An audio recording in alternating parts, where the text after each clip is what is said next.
I'm going to discuss with you the topic that is cash flow statement. बच्चे cash flow statement क्या होता है? Cash flow statement एक ऐसी statement है जो हमें बताती है ड्यूरिंग द होल ईयर हमें डिफरेंट एक्टिविटीज से हमारा inflow and outflow of cash and cash equivalent. Cash and cash equivalents क्या होते हैं? Cash in hand, cash at bank, marketable securities, current, सारा ये क्या है? कैश एंड कैश इक्विवेलेंट्स का पार्ट है। इनका इनफ्लो और आउटफ्लो जो है उसके बारे में जब हम स्टडी करते हैं that is cash flow statement. और एज पर accounting standard pre revised we prepare the cash flow statement. We categorize the activities into three parts. One is operating activities, second is investing activities, and third is financing activities. एक चीज याद रखना, operating activities हर organisation के different types of organisation के लिए operating activities भी अलग अलग हैं। ऑपरेटिंग एक्टिविटीज होती है, ऑपरेटिंग एक्टिविटीज वो एक्टिविटीज होती हैं जो आपके प्रिंसिपल रेवेन्यू जनरेशन के साथ रिलेटेड है। अगर टाटा मोटर्स है, टाटा मोटर्स का काम है गाड़ियां बेचना, गाड़ियां खरीदना, ये उनकी ऑपरेटिंग एक्टिविटी है। अगर एक ऑर्डिनरी बिजनेस ऑर्गेनाइजेशन गाड़ी खरीदती है या गाड़ी बेचती है, वो उनकी कौन सी एक्टिविटी है? वो उसकी इन्वेस्टिंग एक्टिविटी।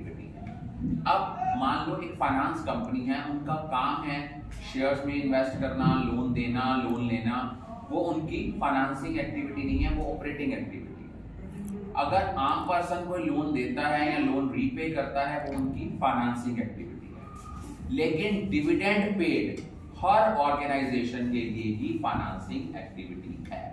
अब हम ऑपरेटिंग एक्टिविटी के को से कैश फ्लो कैसे निकालते हैं? इसके लिए हमें तीन चीजें निकालनी बहुत जरूरी हैं। नंबर वन, हम निकालते हैं net profit before tax and extraordinary item. अब आप लोगों का पेपर में देखो स्टेप वाइज मार्किंग है। अगर पेपर में कैश फ्लो का क्वेश्चन आता है तो आपका ऑपरेटिंग एक्टिविटी 2.5 या 3 नंबर का होता है। तो सबसे पहला स्टेप होता है net profit before tax and extra ordinary items को कैलकुलेट करना। इसको हम बेटा कैसे कैलकुलेट करते हैं? इसमें हम लोग लेते हैं नेट प्रॉफिट। अब आप कहोगे सर नेट प्रॉफिट कैसे निकलता है? कंपनी फॉर्म ऑफ ऑर्गेनाइजेशन में कोई वो थोड़ा ना बनता है trading and profit and loss account. ये कैसे लेते हैं? हमें क्लोजिंग बैलेंस दिया है statement of P and L का।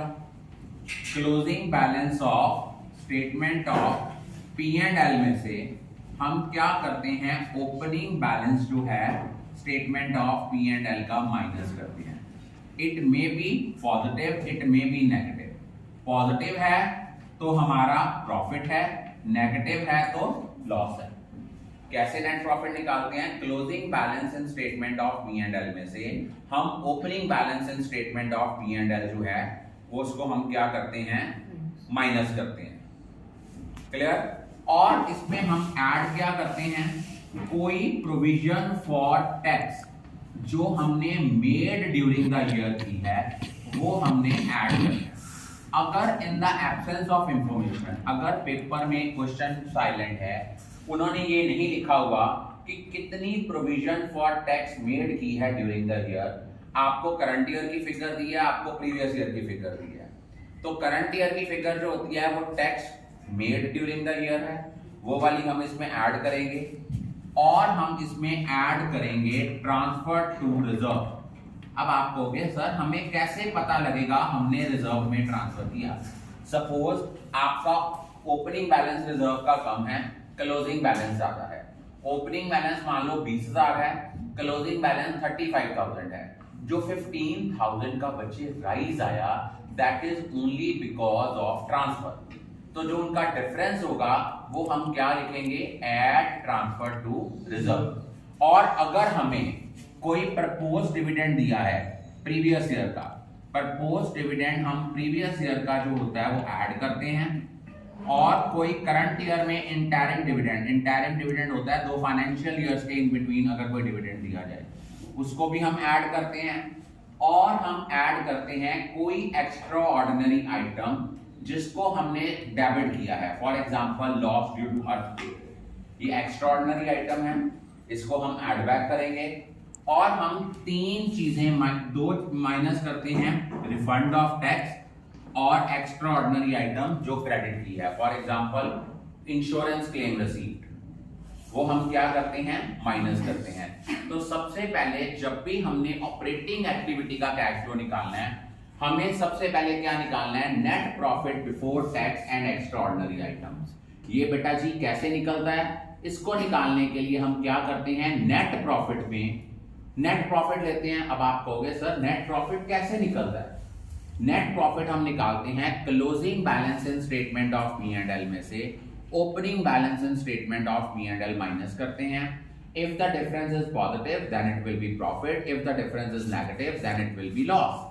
और उसमें क्या करते हैं, provision for tax made during the year लेते हैं। मेड ड्यूरिंग द ईयर क्या है, अगर क्वेश्चन साइलेंट है वहां पे provision for tax current year का दिया है, प्रीवियस ईयर का दिया है, तो जो करंट ईयर की फिगर है वो provision for tax made during the year है, उसको हम ऐड करेंगे। और उसमें कोई ट्रांसफर टू रिजर्व है, वो कैसे पता लगता है, अगर किसी रिजर्व का ओपनिंग बैलेंस कम है और क्लोजिंग बैलेंस ज्यादा है, जो इंक्रीज हुआ है that is only because of transfer, उसको हम ऐड करते हैं। प्रपोज डिविडेंड प्रीवियस ईयर का दिया होता है, उसको हम क्या करते हैं, ऐड करते हैं। कोई इंटरिम डिविडेंड दिया है, उसको भी हम क्या करते हैं, ऐड करते हैं। कोई रिफंड ऑफ टैक्स है वो माइनस होगा। कोई एक्स्ट्रा ऑर्डिनरी आइटम जो डेबिट किया है just like loss due to earthquake, वो ऐड करेंगे। और कोई एक्स्ट्रा ऑर्डिनरी आइटम जो क्रेडिट की है उसको हम माइनस करेंगे, just like insurance claim receipt, वो हम माइनस करेंगे। जो हमारे पास नेट बैलेंस आएगा वो आएगा net profit before tax and extraordinary item. अगर हमने ये चीज कैलकुलेट कर ली, net profit before tax and extraordinary item, अब हम लोग इनमें क्या करते हैं, एक चीज याद रखना, इनमें हम non operating expenses, non operating and non cash expenses add करते हैं। अब मुझे पता होना चाहिए कि नॉन ऑपरेटिंग और नॉन कैश एक्सपेंसेस कौन कौन से हैं। डेप्रिसिएशन, अमोर्टाइजेशन, कोई गुडविल राइट ऑफ की है, इंटरेस्ट ऑन डिबेंचर है, इंटरेस्ट ऑन मॉर्गेज लोन है, loss on sale of asset है, वो हम सारा क्या करेंगे, इसमें ऐड करेंगे, क्योंकि वो बिजनेस के डे टू डे ऑपरेशंस के एक्सपेंसेस नहीं है, नॉन कैश हैं, जिनके लिए हम कैश इनकम नहीं करते। Just like depreciation, just like amortisation, amortisation word use करते हैं अगर गुडविल की वैल्यू कम होती है, decline in the value of goodwill is termed as amortisation of goodwill.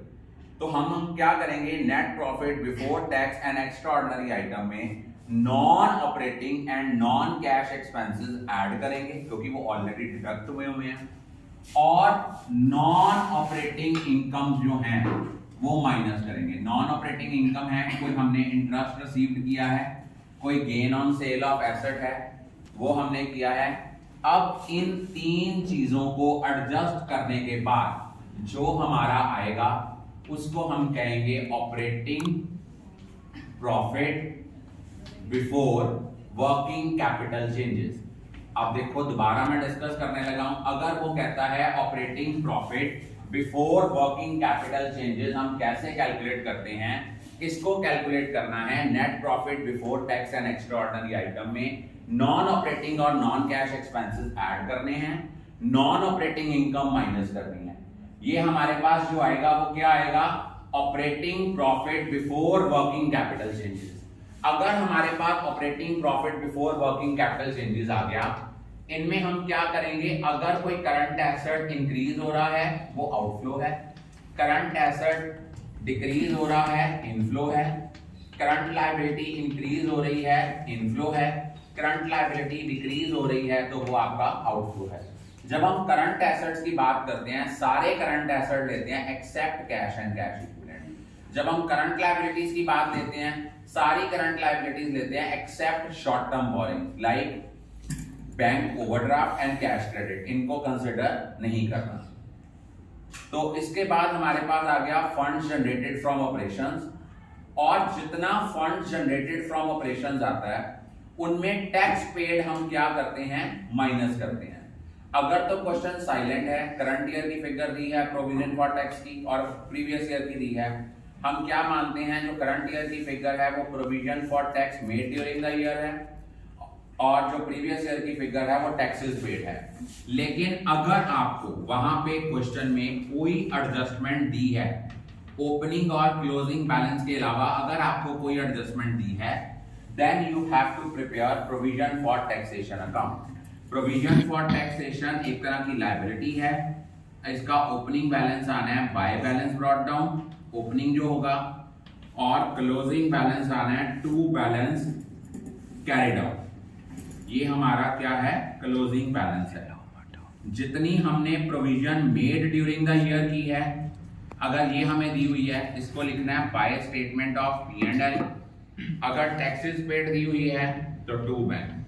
अब अगर हमें एडजस्टमेंट गिवन होगी, ओपनिंग क्लोजिंग तो दिया होगा, या तो उन्होंने हमें पेड ड्यूरिंग द ईयर दी होगी या हमें provision made during the year दी होगी। एक चीज दी होगी, दूसरी उसकी निकल जाएगी। I think all of you are clear about